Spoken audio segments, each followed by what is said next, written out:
예, 오늘 누가복음 강해 다 같이 보실 말씀은 누가복음 8장 30절부터 37절까지 보시도록 하겠습니다.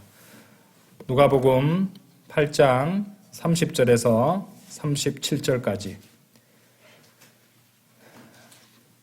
자, 좀 길기 때문에 제가 지금 받들어 있겠습니다.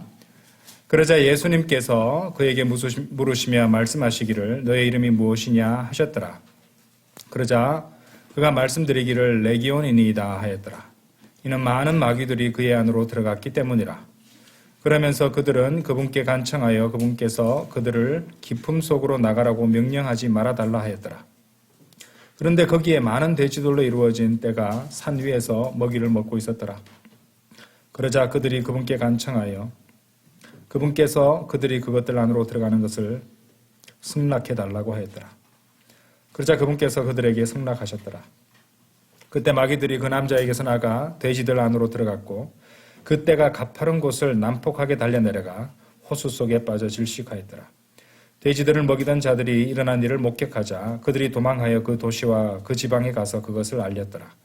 그때 그들이 일어난 일을 보려고 나와서 예수님께 왔는데 마귀들이 떠난 그 남자가 예수님의 발치에 앉은 채 옷이 입혀져 있고 제정신인 것을 발견하였더라.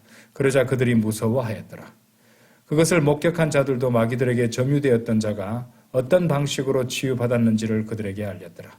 그때 가다라인들의 주변 지방에서 나온 무리 전체가 그분께 그들을 떠나달라고 간청하였더라. 이는 그들이 심한 두려움에 사로잡혔기 때문이라. 그러자 그분께서 그 선박 안으로 올라타시고 다시 되돌아가셨더라.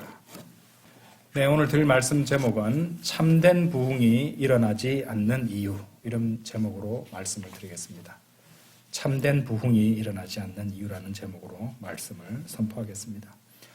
자, 우리는 이제 지난 2주간 이 기쁨에 관한 깊고 기쁜 진리라는 그런 제목으로 주제로 2시간 동안 공부를 했습니다.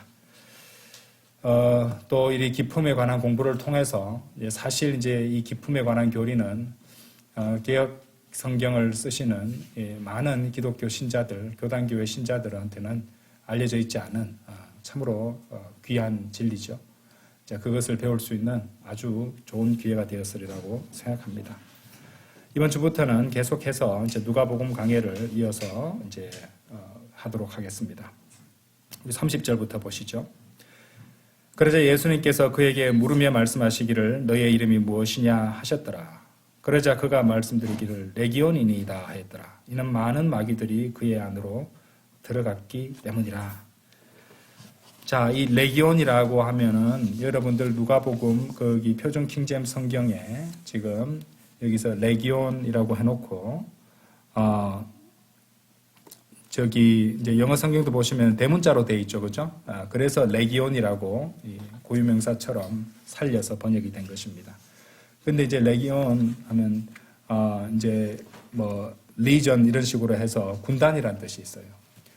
그래서 로마 군대의 이 이제 그 조직을 봤을 때 이제 로마 군단은 평균적으로 이 한 군단 안에 병력이 6,000명 정도 있는 그런 규모의 구성 인원을 갖고 있었어요. 그렇다고 해서 지금 이제 이 마귀에게 점유된 자가 레기온이다 이렇게 말했다고 해서 이 사람 안에 마귀가 6,000마리가 들어 있었다. 그렇게까지는 이제 보지 않습니다. 근데 6,000마리까지는 안 돼도 확실히 많은 수가 들어가 있었다는 것은 우리가 생각해 볼 수 있는데요. 왜냐하면 이제 제가 이제 저번에 말씀드렸지만은 이제 마태복음 8장 28절 찾아보지는 않겠습니다. 거기 보시면은 마귀에게 점유된 사람이 이 남자 한 명만이 아니라 한 사람 더 있었죠. 2명이었죠. 그리고 이제 지금 이 누가복음에는 나오지 않지만은 이 마귀에게 점유된 이 두 사람에게서 나온 이 마귀가 나중에 보시면 돼지 떼 안으로 들어가는데 이 성경을 보시면은 이제 누가복음에는 그 돼지 떼의 수가 어느 정도 되는지는 알 수 없지만은 마가복음 5장 한번 열어보세요. 마가복음 5장을 열어보시면은 마가복음 5장 13절에서 거기 보시면은 그것들은 약 2,000마리였더라라고 이제 돼지떼가 어느 정도 수였는지를 가르쳐 주고 있습니다. 그래서 이제 이 두 남자에게서 나온 군단이라는 이 마귀들의 무리가 그 남자들에게서 나와서 돼지떼 안으로, 그리고 약 2,000마리가 되는 돼지떼 안으로 들어갔으니까 우리가 뭐 단순하게 산술적으로 이 계산을 평균을 내보아도 한 사람당 한 1,000마리씩 들어갔다, 그 정도로 생각을 해볼 수 있었다는 것이죠. 그러니까 엄청나게 많은 수가 이 각 사람에게 들어가 있었다고 볼 수 있습니다. 이제 우리가 누가복음 공부할 때 이제 3장이죠. 3장에서 이제 이 성령님이 비둘기와 같은 형태로 내려오시는 그 장면을 한번 보시죠. 누가복음 3장 22절 한번 열어보세요. 누가복음 3장 22절에 보시면은, 자, 그리고 성령님께서 비둘기 같은 몸의 형태로 그분 위에 내려오셨고 하늘에서부터 한 음성이 나왔으니 그 음성이 말씀하시기를 너는 나의 사랑을 받는 아들이라 내가 네 안에서 매우 기뻐하노라 하셨더라.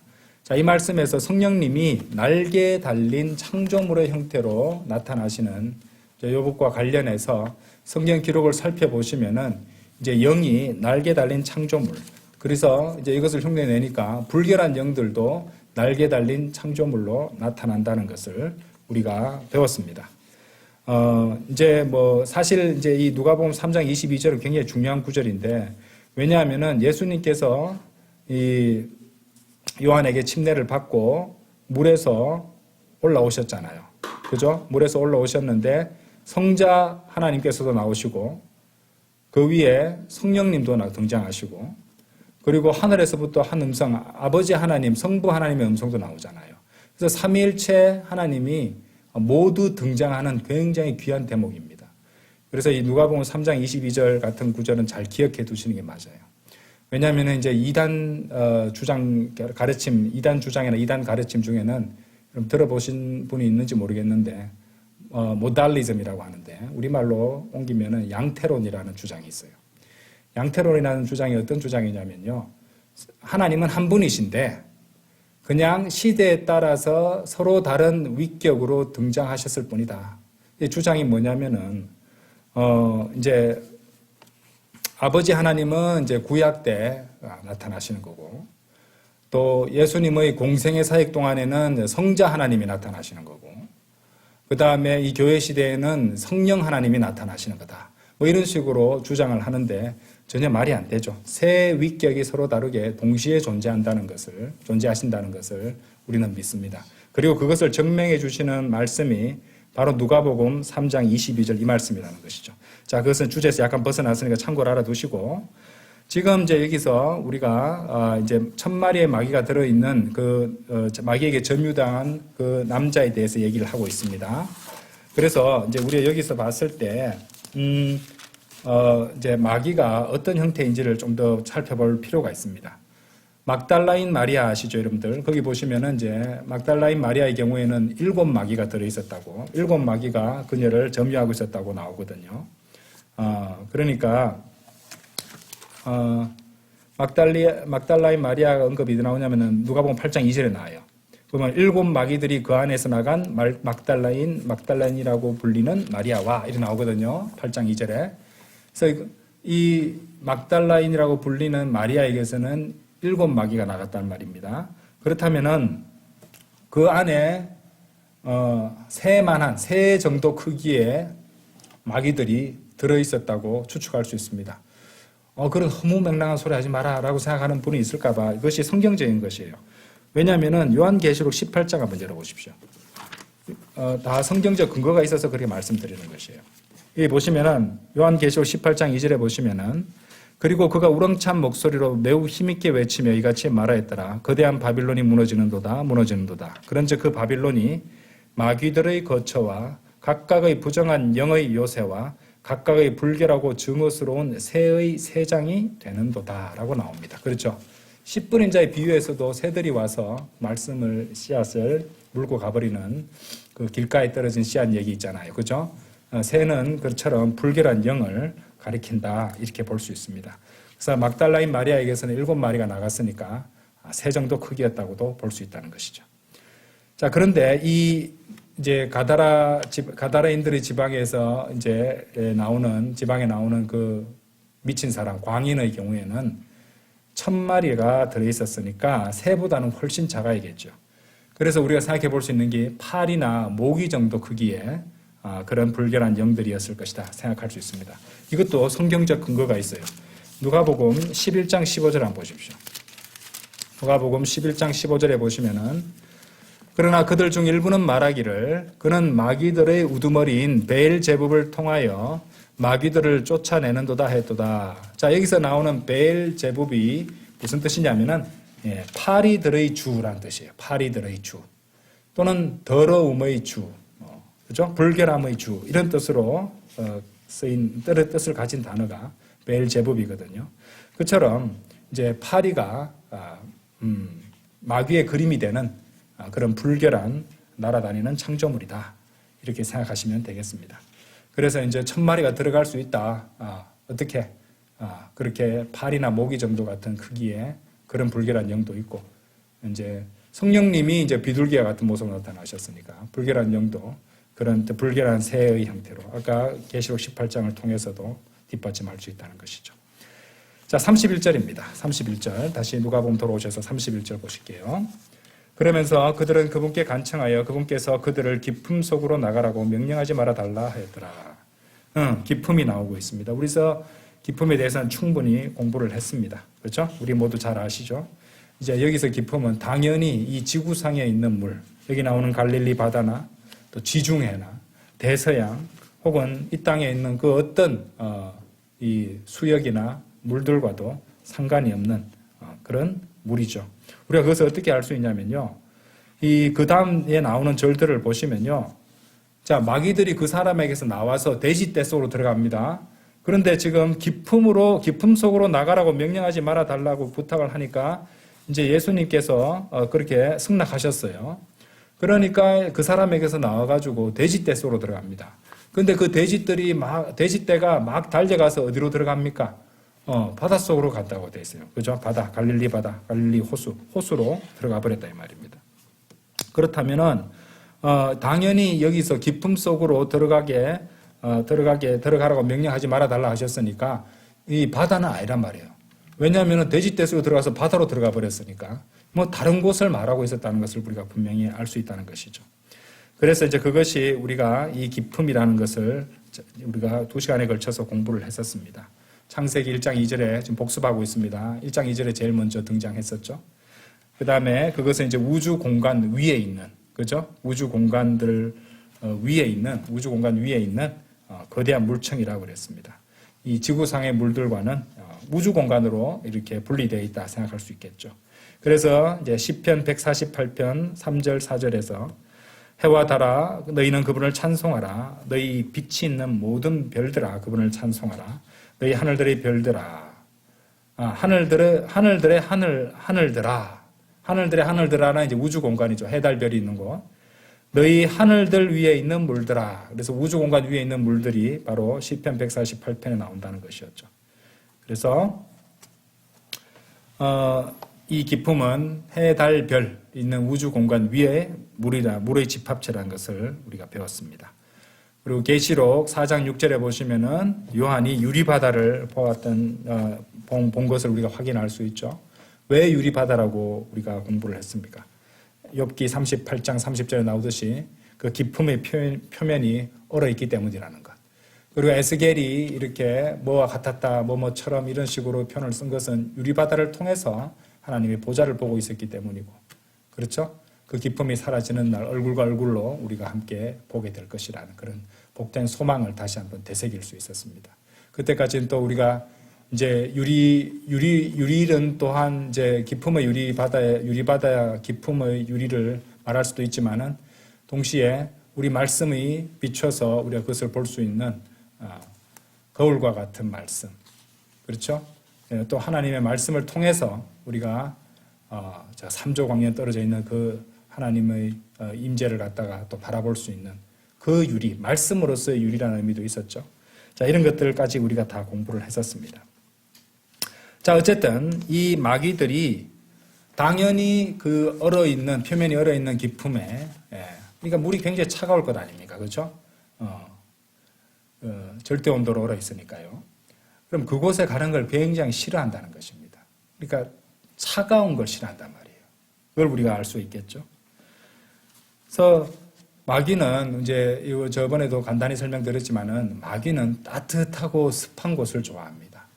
그렇죠? 따뜻하고 습한 곳을. 그렇죠? 예. 그 증거가 있어요. 예. 마가복음 9장 한번 열어보시죠. 마가복음 9장. 마가복음 9장 이제 17절부터 22절 다 보면 좋지만은 시간 관계상 22절만 보겠습니다. 마가복음 9장 22절 한 절만 볼게요.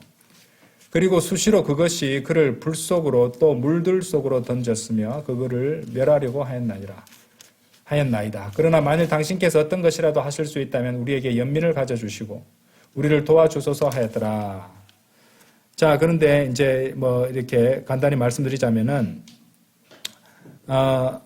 이제 어떤 사람의 아들을 이제 데려와서 그 마귀의 영을 쫓아내 달라고 부탁을 하는데 이제 그를 점유하고 있었던 것이 한 말 못하는 영이라고 말하고 있어요. 근데 이것이 어떻게 했냐면은 그 안에서 그 아들을 불 속으로 또 물들 속으로 던졌다. 이렇게 말하고 있다는 것이죠. 자, 이게 뭐가 나왔어요? 따뜻한 불 속으로 또 물들 속으로. 이 두 가지가 우연이 아닙니다. 마귀는 따뜻한 것과 습한 것을 좋아한다는 것이죠. 그렇죠? 누가복음 11장 24절도 한번 보세요. 누가복음 11장 24절.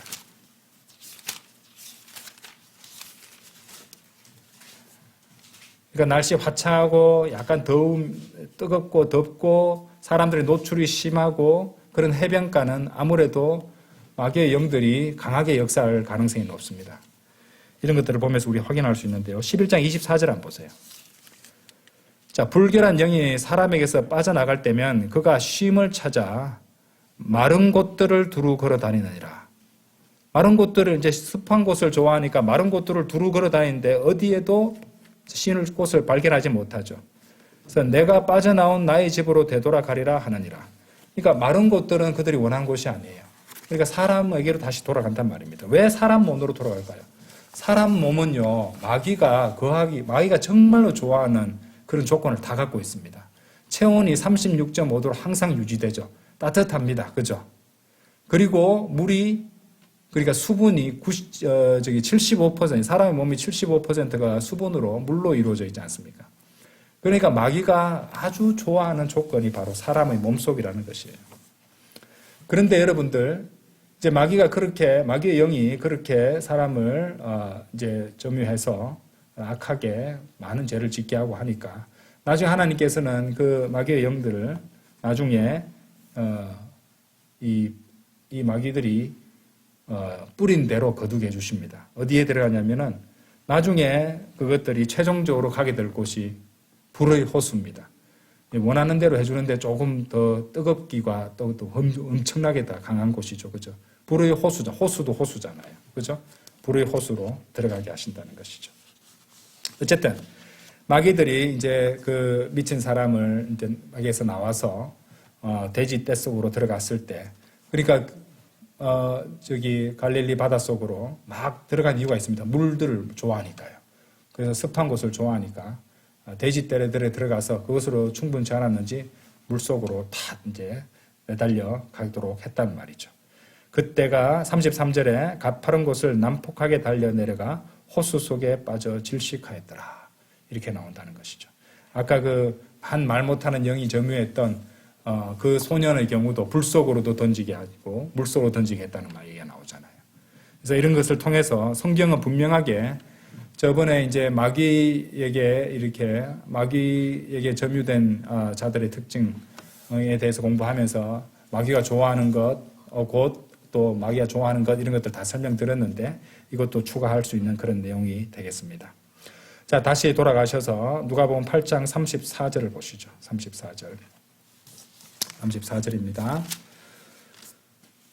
돼지들을 먹이던 자들이 일어난 일을 목격하자 그들이 도망하여 그 도시와 그 지방에 가서 그것을 알렸더라 라고 했는데 엄청난 일이 발생했습니다. 돼지들을 치던 자들은 이 진짜 엄청난 일이 일어난 거예요. 그러니까 생계 수단이 다 일시에 사라져 버린 것이거든요. 그죠? 예. 그래서 깜짝 놀라서 도시 안으로 달아나서 모두에게 일어난 일을 전했다고 합니다. 그리고 사람들이 그 말을 듣고 몰려왔겠죠? 예수님께 나와왔을 때. 그들은 이전에 그렇게 그 미친 사람, 광인이 예수님 발치에 앉아서 옷이 입혀져 있고 또 그 사람이 제정신이 된 것을 보았을 것입니다. 그렇다면은 우리가 이제 바이블 빌리버로서 이 대목을 읽고 있다면요. 하나님에 대한 찬양이 절로 우리 입에서 나올 수밖에 없을 겁니다. 하나님 참 위대하시다. 그죠? 하면서 주님께 영광을 돌리고 할 건데 이 사람들은 이상한 이유에 있었는지 그러지 않았어요. 사실 어떻게 해야 됩니까? 상식적인 반응 이런 것이 돼야 돼요. 하나님을 찬양하라. 저 사람을 보라. 저렇게 괴성을 지르고 돌아다니면서 돌을 던지고 또 근처에 다가오는 사람들한테 해코지를 하던 이런 미친 사람들이 더 이상 그렇게 하지 않고 더 이상 우리 지역에서 다닐 때 이런 자들을 두려워하거나 무서워할 필요가 완전히 사라져 더 이상 없다. 하나님 참으로 감사합니다. 위대하신 하나님 정말 고맙습니다. 우리 어린 아이들이 그 근처 가다가 다치면 어떡하나 걱정 더 이상 하지 않아도 되니 참으로 감사합니다. 하나님 정말로 당신은 놀라우신 분이십니다. 뭐 이렇게 찬양을 하고 했을 거예요. 해야지 당연한 거 아닙니까? 그죠? 그런데 우리가 이미 이 본문에서 읽어보셨지만 이 사람들의 반응은 그것이 아니었다는 것이에요. 예, 전혀 그렇지 않았습니다. 정반대였어요. 자, 아까도 처음에 말씀드렸지만은 이 사람들은요, 마가복음 아까 말씀을 통해서 돼지 떼가 약 2,000마리라는 것을 알았습니다. 이 2,000마리를 한순간에 다 잃어버렸다 이 말이죠. 그렇죠? 그래서 제가 이제 돼지가 한 마리 얼마인지 인터넷에서 검색을 좀 해봤어요. 그래서 제가 그 검색하는 그 시점을 갖다가 해서 110kg 무게가 나가는 돼지 한 마리에 우리 돈으로 45만 원 정도 하더라고요. 그죠? 그런데 그 2,000마리 전부 다 110kg 되지는 않았을 거 아닙니까? 그죠? 2,000마리라 잡고 45만 원이었다면요. 전부 다 110kg 정도 되는 돼지였다면은 얼마인지 아십니까? 9억 원입니다. 9억 원. 그런데 이제 그만큼 무게가 안 나가는 것도 있고 하니, 그렇죠?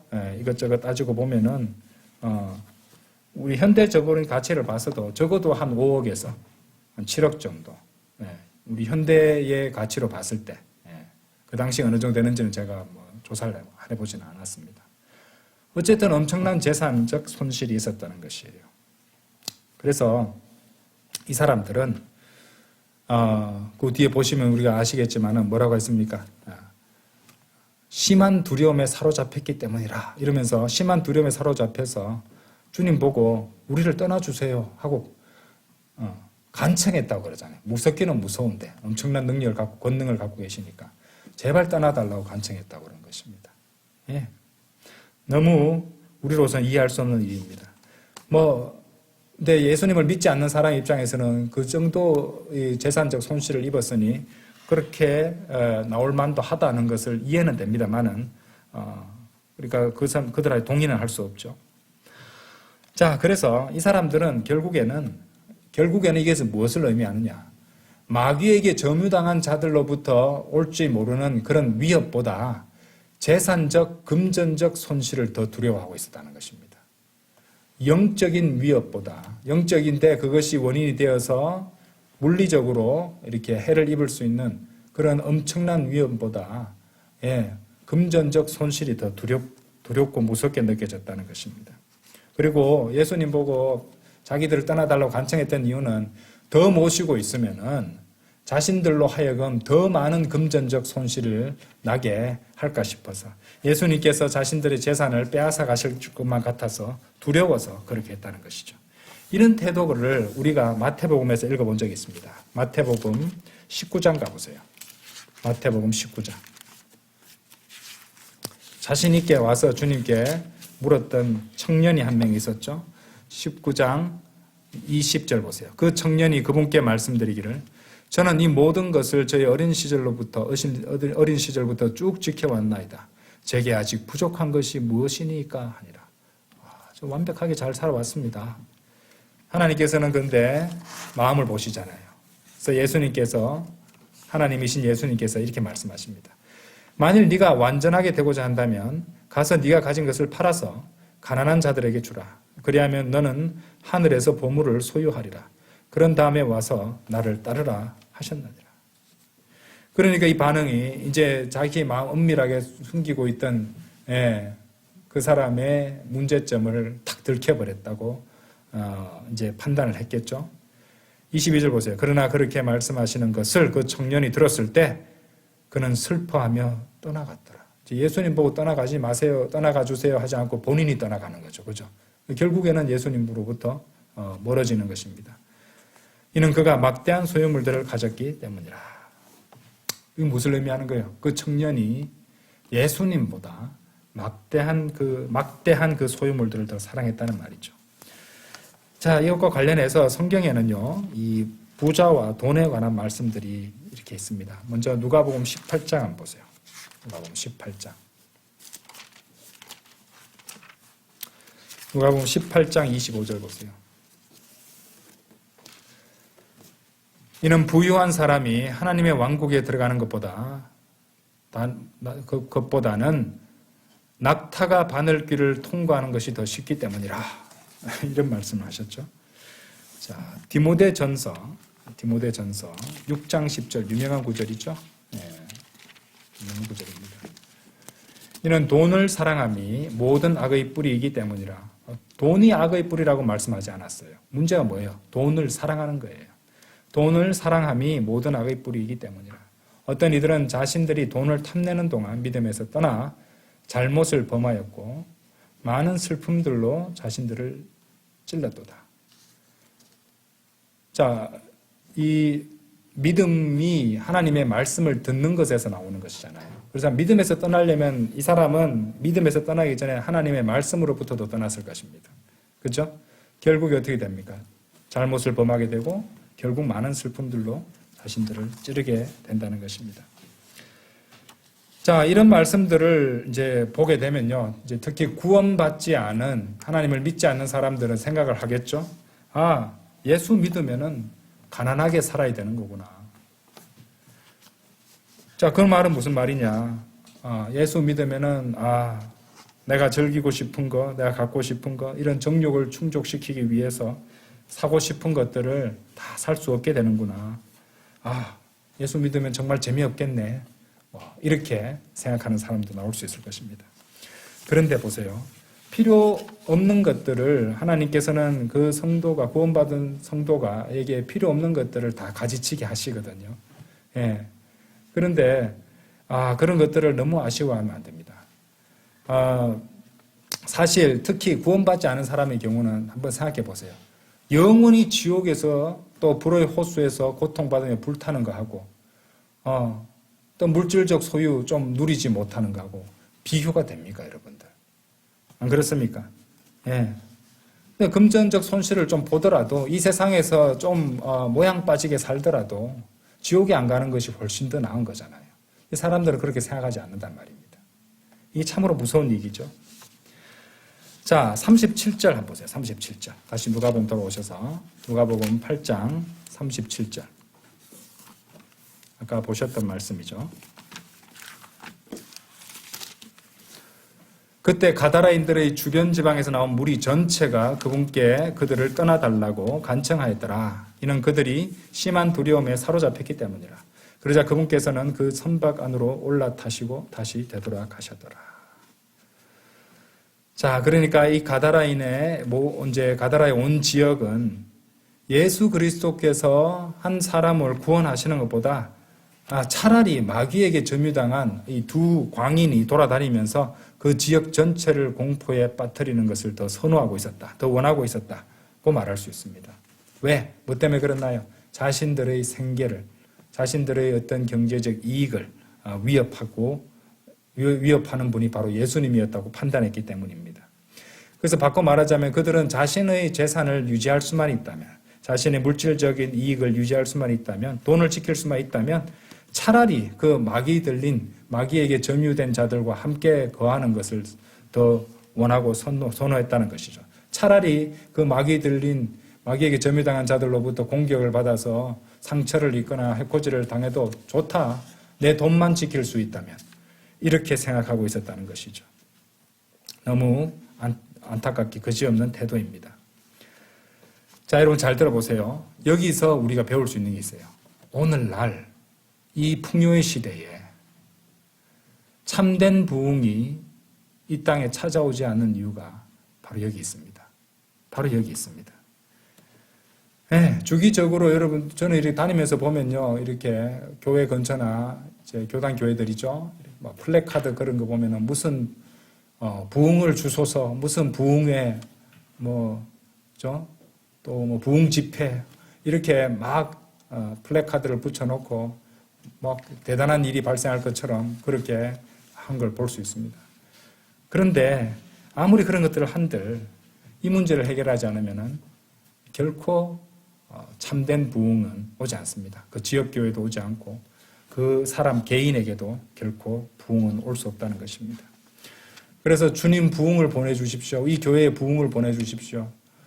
또 저에게 부흥을 보내주십시오. 아무리 기도하고 외쳐대도 참된 부흥이 일어나지 않는 이유는요. 주님께서 불필요한 것들을 제거하시기 위해서 이 가지치기를 하실 때마다 비명을 지르면서 주님, 전 주님을 믿지만은 그것만은 빼앗아가지 말아 주십시오. 주님, 이것만은 안 됩니다. 요거는 두고 다른 저런 없어도 되는 이런 것들은 가져가시고 가지치기 하셔도 되는데 이것만은 버리시면 안 됩니다, 주님. 그것만은 제가 수긍할 수 없습니다.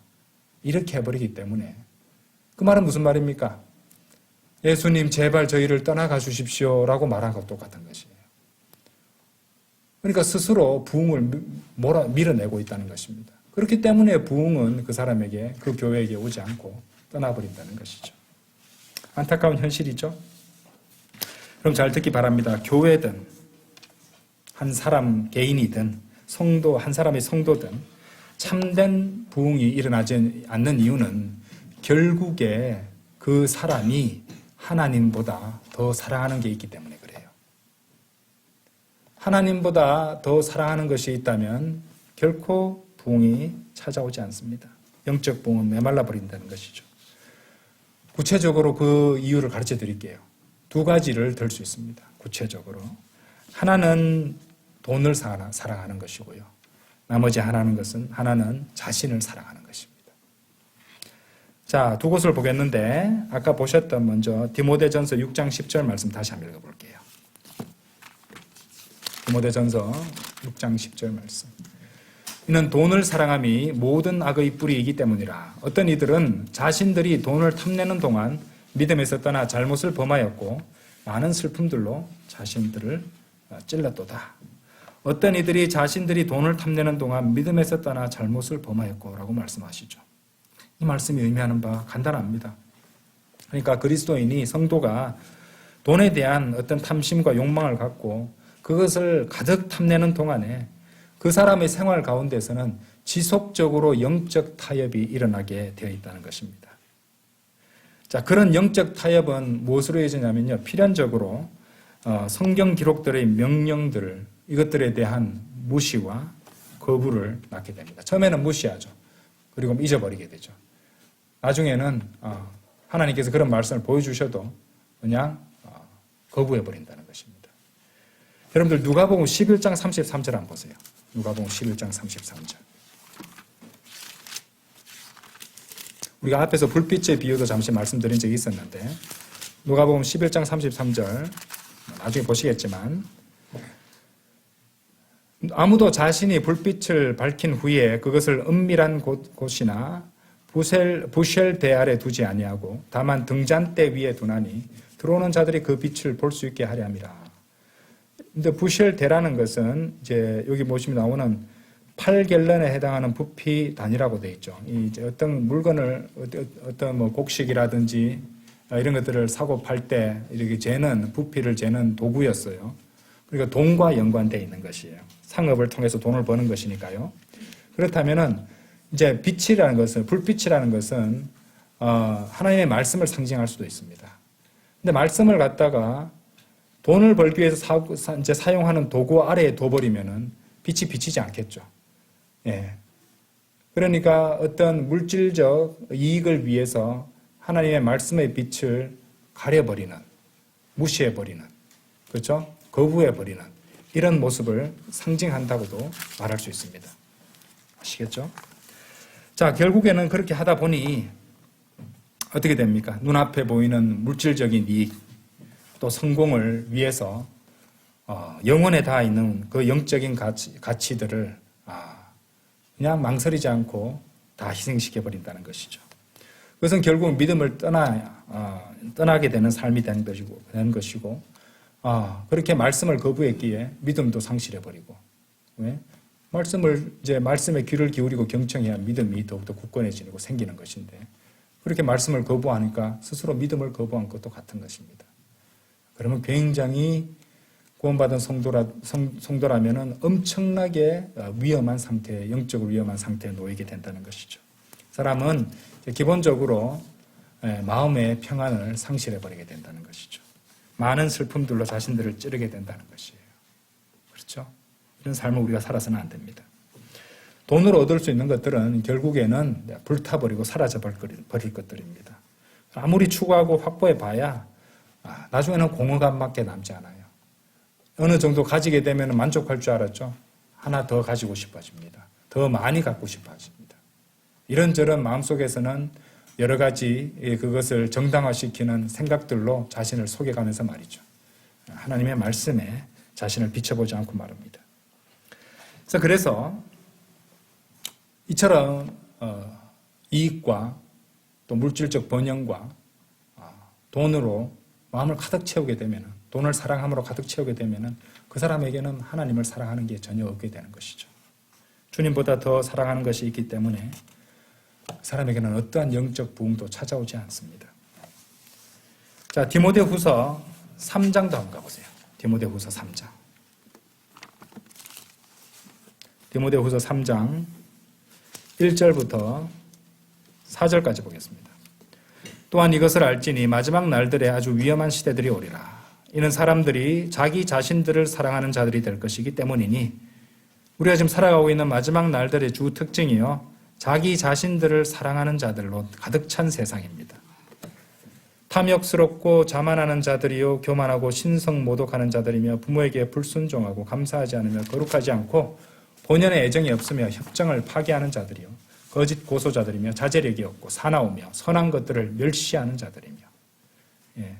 멸시하는 것은요, 결국에 교만이 들어가 있는 것이에요. 선한 것들을 멸시한다.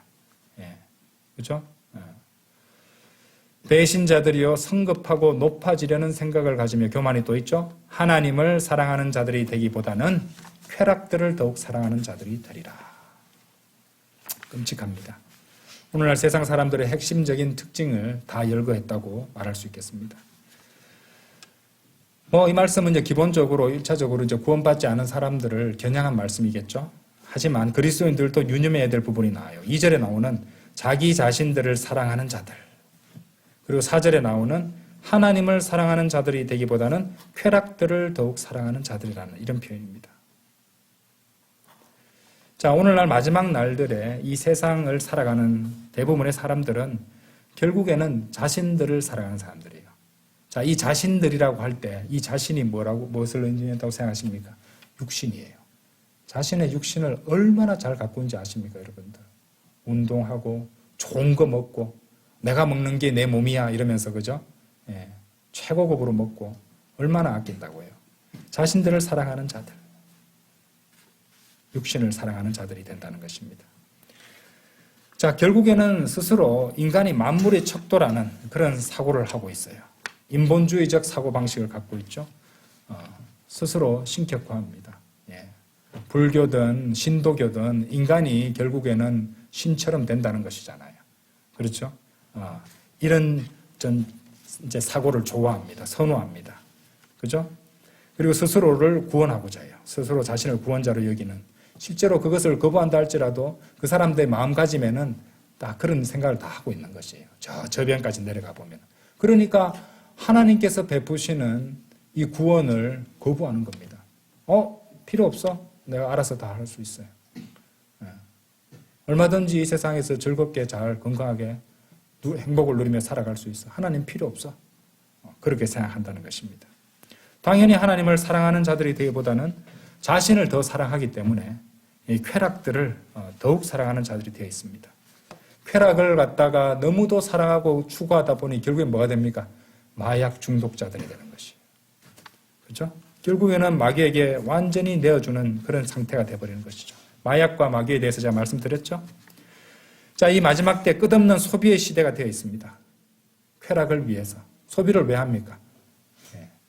사람들은 이제 대부분의 많은 사람들이 필요한 것을 사기 위해서 소비하는 것이 아니라 원하는 것을 위해서 소비하고 있어요. 쾌락을 위해서 소비하고 있다는 것입니다. 완전히 소비의 시대에 살아가죠. 그리스도인이라는 사람들도 선교와 복음 선포를 위해서는 인색하면서도 오락과 쾌락을 위해서는 과도할 만큼 투자를 하고 있는 사람도 있습니다. 그리스도인이 어찌 그리스도인이라고 하면서 하나님보다 쾌락들을 더욱 사랑하는 사람이 될 수 있겠습니까? 결코 그래서는 안 되죠. 만일 그런 사람이 있다면요, 사실은 마귀에게 속고 있는 것인지도 모릅니다. 마귀가 이 성도들을 속이는 것 가운데 가장 대표적인 게 하나가 뭔지 아십니까? 여러분의 육신을 여러분 자신이라고 생각하게 만들어요. 여러분 육신이 여러분의 본질이라고 생각해 만들어요. 아니죠. 우리 육신은 예수 그리스도와 함께 십자가에 못 박혀 죽었습니다. 그렇죠? 로마서 6장에 보시면 죽은 것으로 여기라고 했잖아요. 그런데 끊임없이 마귀는요, 나의 어떤 육신적 기분, 육신적 바람, 육신적 원함, 육신적 계획, 이것이 나의 본질이라고 믿도록 계속 세뇌시키고 속입니다. 그러다 보니 하나님보다 쾌락을 더 사랑하게 되는 경우가 생긴다는 것이죠. 자, 로마서 6장 한번 열어보세요. 그럼 어떻게 해야 됩니까? 로마서 6장 11절 보세요. 마찬가지로 너희도 너희 자신을 정녕 죄에게는 죽은 자로 간주하되 우리 주이신 예수 그리스도를 통하여 하나님께는 산 자로 간주하라. 그렇죠? 우리 육신적 자아는 죽은 것으로 간주해요. 우리의 본질은 영적 본성이잖아요. 그죠? 주의 영과 하나가 된 영적 본성이 바로 우리의 본질인데 육신이 아니란 말입니다. 그래서 어떻게 해야 됩니까? 13절 보세요. 이제 육신이 나옵니다. 우리 육신은 어떻게 되냐? 육신의 쾌락을 위해서 하는 것이 아니라 또한 너희는 너희의 지체들, 우리 육신이잖아요. 불의의 도구들로 죄에게 내어주지 말라. 쾌락을 위해서 그렇게 살아가지 말라. 죄를 짓지 말라.